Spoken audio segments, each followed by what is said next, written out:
अंता विधानसभा उपचुनाव में बीजेपी ने हार मान ली है। एक बार फिर प्रमोद जैन भाया जो कहा वही बीजेपी ने किया। ऐसा क्यों? क्योंकि भाया के आगे बीजेपी ने ऐसे प्रत्याशी को टिकट दिया जिसका अपना कुछ है ही नहीं। ये बीजेपी के अंदर खाने भी चर्चा है, लेकिन कोई राज्य के डर से कुछ कहना नहीं चाहता है। क्या बीजेपी के पास प्रत्याशियों की कमी है? ऐसा नहीं है, एक से बढ़कर एक है, लेकिन 12 में वही होता है जो भाया चाहते हैं। सरकार भले ही बीजेपी की है, लेकिन बोलबाला भाया जी का है। यह एक बार नहीं कई बार हुआ है। अपने ही सरकार में बीजेपी नेताओं की अधिकारी नहीं सुनते हैं, तो फिर भाया के आगे क्या ही नंदलाल सुमन कर पाएंगे।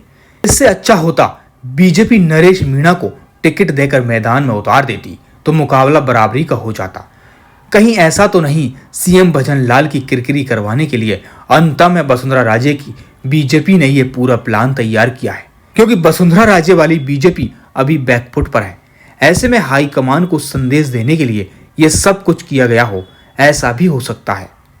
ये सब कयास हैं, हालांकि ऐसा नहीं हो सकता। कोई भी पार्टी हो, चुनाव के तरीके से लड़ा जाता है। इसमें किरकिरी वसुंधरा राजे सिंधिया की होगी अगर अंत में बीजेपी की हार होती है। अब नंदलाल सुमन को क्यों टिकट दिया गया है और क्या वो भाया के सामने टिक पाएंगे, ये बड़ा सवाल है। लेकिन एक बात कंफर्म है, नंदलाल सुमन की वजह से भाया प्लस पॉइंट में हो गए, यानी उनकी जीत के अंतर में इजाफा हो गया है, यानी उनकी जीत अब पक्की है।